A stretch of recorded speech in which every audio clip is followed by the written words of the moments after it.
Hello everyone, Neil back once again with another film review for you, and today I'm going to be taking a look at Insidious: The Red Door, directed by Patrick Wilson, the star of the first two Insidious movies, and it is a direct sequel to Insidious 2, and it's the fifth, and also supposedly the final film in the Insidious franchise, although there could be more, now that it's been out for a few weeks and it has earned a profit at the box office. So far it's made over $150 million on a budget of only $15 million. I won't spoil the film right away, but I will score it, and then I'll spoil it after and then score it again. So, the question is it scary? Well, let me tell you, there are at least two very, very good jump scares in there. Wilson has learned from the master of jump scares, James Wan, and there is some very clever, creepy, oh god, what is that in the background moments. Some gross stuff too, but it should please fans of the franchise. The story does assume you've seen at least the first two Insidious movies. It concerns how both Josh Lambert and his son Dalton have had their memories repressed from 9 years after Josh was first possessed, and it attacked his family. So the witch that possessed Josh through his body was attacking the family, causing all sorts of traumatic stress and PTSD, all sorts of bad stuff. However, of course, things worked out in the end. We do get more flashbacks of previous Insidious films as this film goes on, but I won't spoil them. The two father and son characters here, they have a very strained relationship, and it certainly doesn't help that Josh and Renee, Rose Byrne, are now divorced. Ty Simpkins, from the first two Insidious movies, Iron Man 3, Jurassic World, he's been booking crazy great gigs over the years. He's off to art school, where he is recognized for his talents, but he winds up drawing this red door that is this portal to the further, the ghost realm. And ghosts start crossing over and escaping from the door, and there are some that are there to warn him, and there are some that are there for him. Dalton befriends a new roommate named Chris, who sees some freaky stuff happen herself, but doesn't really want to believe it, not at first anyway. Her character is the typical skeptic in these kind of movies, and the actress, Sinclair Daniel, is very good here. There are a lot of callbacks to the original 2011 film by James Wan. Like I said, a lot of flashbacks and stuff. The action here is very intense and very well directed and edited, but it's not really as good as the first film, and if jump scares don't do it for you, well, this really won't make you a fan. At its core, the film is really just about the relationship between father and son, as their suppressed abilities to go into the further are revealed, and bad things happen that I'll talk about in a moment there, and it requires some rescue and another rescue mission once again. Now, I really liked how Dalton is a painter here, so he can draw what's in his subconscious, and I mean, that's really nothing new, but it's really handled well here. There's some good jumps for sure, and a really creepy atmosphere, and a cool roommate character with a few nice surprises along the way that I won't give away just yet.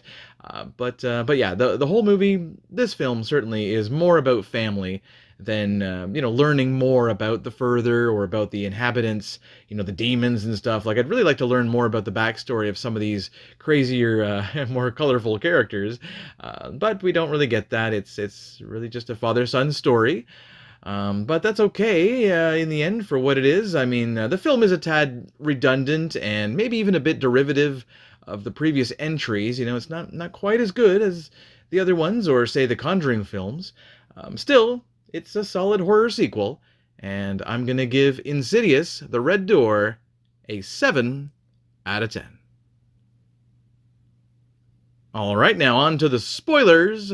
So, spoiler alert, you've been warned. Yes, I'm going to spoil the heck out of it now. Well, a little bit. I won't go on too long. This film's been out for a while, and it's probably going to leave the theater soon, so I doubt anyone cares to watch this review anyway. I'm really just doing it to do it, so oh well. Alright, so early on in the film, we do learn the sad truth of the grandmother's passing, and then Josh and Renee are divorced, of course, getting that news. So we're really hit, with a couple of gut punches, off the bat here. And they're still willing to come together, though, in a time of need. The Rose Byrne and Patrick Wilson's characters, they still have some respect for each other. They're not hating each other or anything like that. Dalton's brother Foster is also there too. That's right. Don't forget about the younger brother. Yes, he is there. Dalton questions him over the phone about his memories being really fuzzy. But it's actually Renee who reveals the suppressed memories to Josh. So Dalton is warned by this ghost of an old frat kid who's barfing all over the place. It's pretty gross. But he is warned by this scary character about the red door, and it's like, close the door. So that's kind of freaky, kind of creepy, and really well done. Unfortunately, Dalton's soul winds up being captured, just like in the first film when he was a captive of the demon. His body is possessed by the demon with the red lipstick face. I certainly can't forget about him.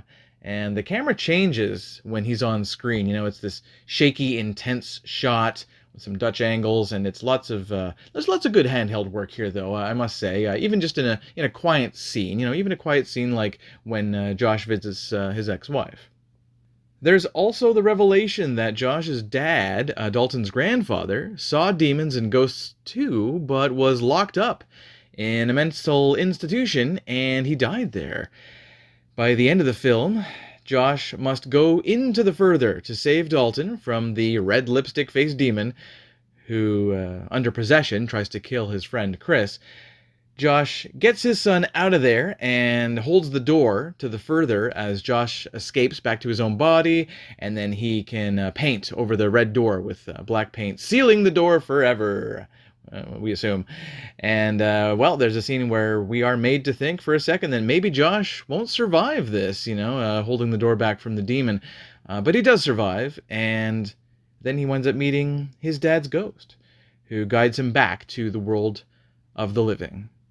Lin Shaye does appear at the end of the film. She's also in a video earlier, but at the end of the film, she appears as the ghost of Elise Rainier, telling Josh that he has a bright future before suddenly disappearing.